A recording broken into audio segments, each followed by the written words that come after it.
Gaywyck by Vincent Verga. Publisher Allison Books, Los Angeles, New York. Narrator Eric Aust. Epilogue. 6 January 1969. Gaywyck. Danough Gaylord died at midnight. He looked up at me, surprised. Bells tolled. The sea continued. Our love endures.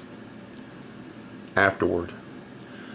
I plunged into writing Gaywyck in a fit of pique, and eager to finish the job, I rushed the kid in the story, Robert Whyte, from his parents' home to the Gaylord mansion by the sea in the opening chapter. Slow down, this is supposed to be a novel. I gripped, regrouping, and starting over with the help of a brief outline scribbled on a tiny telephone notepad. CH1, R. 2, to New York City. 3, DG. 4, meet V to G. Then I plunged in again, a young man on a mission. It was the summer of 1975. I was living in a rented house on the east end of Long Island by the sea. My partner, James McCourt, had recently published his first book, Moi du Gaywyck Chapter, and this was the summer. A letter arrived, a praise for him from Maria Callas. The letter is framed on our bedroom wall in Manhattan. My beloved white Persian cat with arbor and markings was in feline paradise, killing anything smaller than he. The photo I treasure of him was taken that summer, the summer of '75. The summer I started Gaywyck. I don't file memories chronologically. One of Susan Sontag's expressions, "Time's relentless melt," pretty much sums me up. For me, time is relative to specific events. The summer of Gaywyck's conception is married in that letter from Callas, which is dated around it. It is constellated an isolated house on a hill in Hampton Bays with its empty basement apartment. My first writing haven. Unemployment checks. I had just been fired from the New York Review of Books for fomenting insurrection, and the sale of Moi du Gaywyck to Italy as La Diviana Altrano were both physical windfalls that made the retreat possible. They also initiated a way of life. Summers of riding away from sultry New York. I hate the heat. I was 33. When I began the first go-around with Gaywyck, I was blissfully reading Nabokov's Lolita. My appropriation from that masterpiece shows up at the end of my chapter 8. I had unhappily raced through Susan Howatch's Kashlamara, whose villain is a faggot. Over eons there has been a spate of dreadful formula, romantic gothic spawned by the monumental Jane Eyre, where a secret is nestled in the heart of the book, like the stone in a peach. In the 1970s, after Stonewall, this secret became the distant and cruel husband's having a male lover, instead of a mad wife. In the attic, stable, guest room, the revelation of her husband's homosexuality spins the poor, innocent wife into a maelstrom of horror. She swoons and weeps, a thing demented. What's a girl to do? Fortunately, the beast of a husband dies ignominiously, and the now wealthy orphan, like Jane Eyre, they are always orphans, faces the future with the real man who has been lurking in the plot as a dress extra. A lawyer, a guardian, a confounded friend of the sodomites.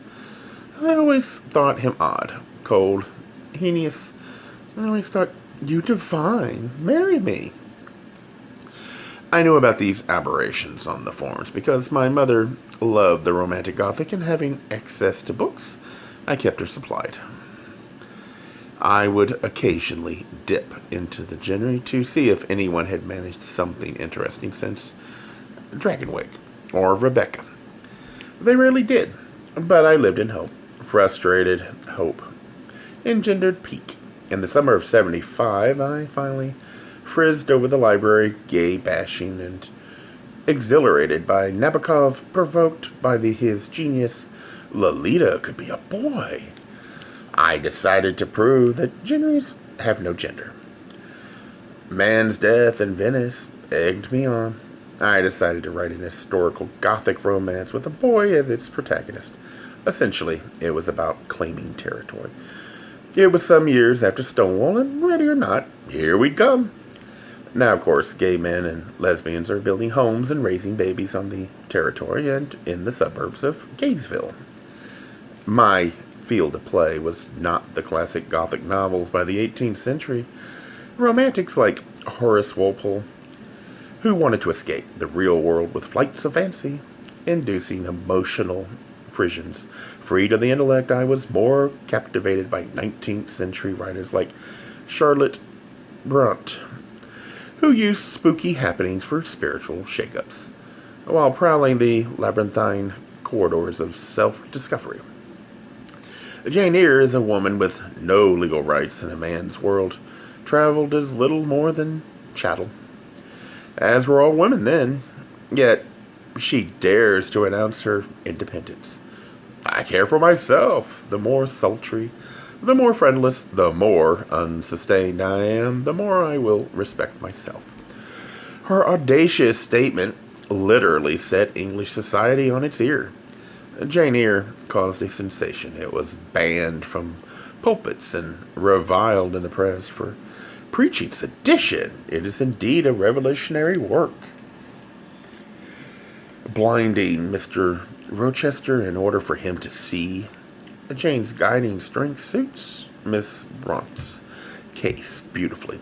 I confiscated that insight by placing an ancient Indian curse on Gaywyck's witch elm. No happiness here until the blind shall see. Thank you, Charlotte. Simply, Robert is blinded by passion. He must stop living and loving blindly, solely through his emotions, before he can see the difference between Danough and Cormac, before he can claim his own independence. And what about me? If Jane has no legal rights in the world as a woman, so Robert, as a man who loves men, is similarly situated. Yet he, like her, asserts himself, never questioning his essence or his value as a person. He becomes as willing to leave his beloved at Gaywyck as Jane is to leave hers at Thornfield. His psychological dilemma is not his being gay, it's his being human and prey to romantic delusions. After Stonewall, the world was ours, or so it seemed. To make this point, I rampaged through world literature and Hollywood movies. The lines I abducted are all associated with female characters and are voiced by my males, with no camouflage. In Chapter 10, Robert and Daisy Buchanan, The Great Gatsby, weep over all their beautiful shirts. He and Catherine Earnshaw, Wuthering Heights, proclaim the anthem of romantic novels in Chapter 5. He and Charlotte Vale, Bette Davis, and New Voyager cry in Chapter 18, when called darling for the first time, while he and Molly Bloom, Ulysses, affirm life at the close of the novel. And to know, like Carrie Scott, Jane Wyman, and all that heaven allows, is ready for a love affair, but not for love. She with gorgeous black Irish Rock Hudson, who would have been perfectly cast as the Gaylord twins. He was in my imagination. There are dozens of these gems scattered throughout the text. No genera have genders. It's no accident that Cupid is blindfolded. In fact, it was Margaret Sullivan being told to fill every corner of her own life by Charles Boyer and Backstreet that helped me over a hurdle in Chapter 17. It was 1977. I was living in a cheap rental on the north shore of Long Island, totally isolated somewhere near a village called Aquabogue. I was there on a fluke. The muse would not agree. A colleague of mine at Simon & Schuster, where I was launched as a freelance picture editor, knew I wanted out of New York City for the summer and offered a friend's house. I was determined to finish the first draft of Gaywyck. Incarcerated, I figured I could do nothing else. As it turned out, I was right. At its start in 75, my fiction writing settled into a pattern that it has followed ever since. I write in the summer and do focused reading and rewriting in the winter while I'm earning my living. I have never been able to write fiction and do anything else, so I arranged my time accordingly, year-round. The summer of '76, I started another novel, A Comfortable Corner. I don't remember why I abandoned Gaywyck. I think the news story simply replaced it, brutishly shoved it aside. I do know that not finishing the Gothic haunted me, so the following summer I was determined to complete a first draft and found myself sitting at a kitchen table in a silent house, facing a mound of legal yellow pads. I write in longhand with pencil. Outside was a mosquito breeding canal that functioned like a bridgeless moat.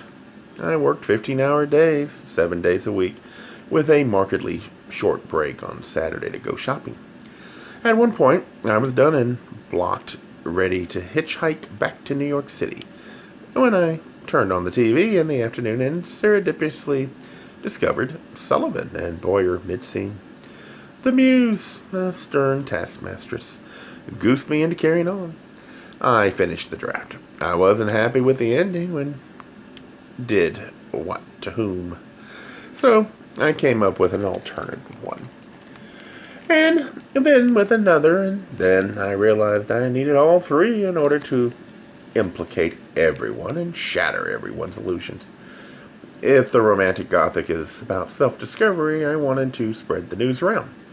Thus, the seasons change, even the century changes, to bolster what's happening to Robert and Danough. And I hope the details of the historical setting would make the world strange for the reader, just as the world is mysteriously new for the youthful narrator falling in love for the first time. 5 drafts and many adjustments later, Gaywyck was accepted by Jimmy's agent, Elaine Markson, who received 46 rejection letters before Gwen Edelman at Avon Books expressed interest. Like many others, however, she said, "Gay men don't want romance. If they did, they would be books to satisfy the need." Luckily, I knew Gwen from her days at Simon & Schuster. She came for tea in East Hampton during the summer of '79. "I'm gay, and I want romance," I offered as a successful opening gambit. Once I explained that homosexual humans are a diverse order of beings with a broad range of interests and passions, and that camp is a term of affection and malice. Most hets misconstrue camp. Gaywyck is not camp. She immediately changed her mind. She loved the book and confessed having identified with Robert. Many people identified with Robert.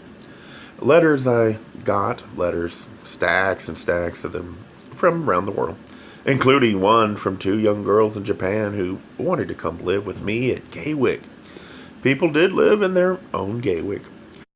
Robert Furrow named his house after the book, and my beautiful assistant for a brief while, John Purcell, was scooped up from Manhattan Party and flown by private jet to a house called Gaywyck on an island off the coast of Georgia. "They don't believe I know you," he told me on the phone, and with great excitement the next day. But the most important call I ever received relating to Gaywyck came in the middle of the night from a young boy in the Midwest. He called to ask me if Gaywyck is true. Do men fall in love with other men and live with them? He had fallen in love with his high school gym teacher and was contemplating suicide when he discovered my book at the checkout line of his local supermarket. "Gaywyck is true for me," I said. We talked a long time. I hung up only after he promised he would call me if he ever again had an attack of despair. "I won't have to bother you again," he said. "I'll just reread Gaywyck." A letter writer to Amazon.com sagely observed about Gaywyck in February of 1998. It is possible that this book, written before the onset of AIDS, is one of the final glimpses of the optimism that was part of the early gay movement. The comment seemed very right to me because after the book's publication in September 1980, I'd gone to California on a small book tour. One of my most memorable experiences was being interviewed in San Francisco by Brent Harris for The Advocate. The interview was March 5th, 1981. It's a wonderful piece, and we spent a lovely afternoon together. He was scheduled to come to my hotel, but called to say he wasn't feeling well, and would I mind visiting him. I was delighted to see a San Francisco apartment, having grown up in the movies. I'm an incorrigible voyeur, and his enthusiasm for the book made me eager to meet him on any terms. He also said he was feeling rather weak and could not give me more than an hour. Brett Harris was a charming, witty, erudite man. We enjoyed each other's company immensely. The hour stretched on and on. He was moving into a hospice quite soon due to a rare form of cancer his doctors told him was appearing in gay men. A handful of gay men, he was one of 5. They were studying. After the interview was finished, we drank tea and talked about so many things like very old friends. It's been such a long time ago now, 2 decades. So many of my old friends who cheered at the success of Gaywyck, who laughed with me about the warnings in bookstores. The traditional Gothic romance cover adorning my book depicted 2 men, a fact not always registered by the hasty ladies in search of a Bodice Ripper, and who shuddered with me over bullet holes in Texas bookstores when Gaywyck was displayed, are now gone to fell tales like Brent. The night of my Gaywyck publication party in Manhattan was also the night of the candlelight march held for the man slain in front of the Ramrod, a gay bard. I told Brent that I must never confuse tolerance with acceptance. Gaywyck is a place like Shakespeare's Elira, where a young person never questions the heart's desire, but accepts it with a shrug. Where let it be? That shrug seems to have become a rational gesture today on the eve of the Millennium March on Washington. The syndicated gay columnist Dan Savage conjectures that gay culture is going away because the oppression is going away. I think that's a pretty fair trade. I don't get it. Gaywyck ends with a happy union, conjoined lives full of intimacy and happiness, though not with the loss of individuality. If gay culture evolves in part from a closeted, lonely, promiscuous existence, then I'm obviously in favor of its demise. However, I never conceived a life for my characters like the 1950s sitcom version of marriage. Among my young homosexual friends, I see babies' waxed bodies, suburban homes, and sacrificed careers. But the route to spiritual contentment takes many forms. I'm told even if I cannot imagine it encompassing log cabin Republicans and SUVs, the conservative Andrew Sullivan may opine what's finished is far-left politics. But anyone who knows American history sees how fatuous white middle-class gay men can be. Though Gaywyck is obviously a young person's political statement, it is essentially a song of hope. 2 decades later, I still live in hope. Candlelight vigils are not a thing of the past, alas.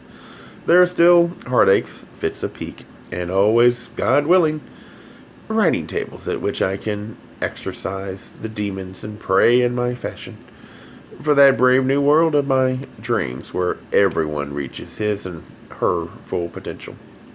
There are only 2 kinds of people, my dear, those who love and those who do not. Everyone is equal, and everyone is extraordinary. Mr. Gaylord says, Gaywyck is ours. Vincent Verga, April 2000, Washington, D.C. Gay Mysteries audiobooks. I think it is easy to hate a label, but a face humanizes the word. So this effort is twofold. To offer comfort to those like myself that your world didn't end because you don't fit into the view of acceptable society on both sides. And in hopes of helping those with family that are LGBTQ, that it doesn't mean we are aliens from the child they once knew. Reassure them so they can maybe be supportive at the same time, being true to their values.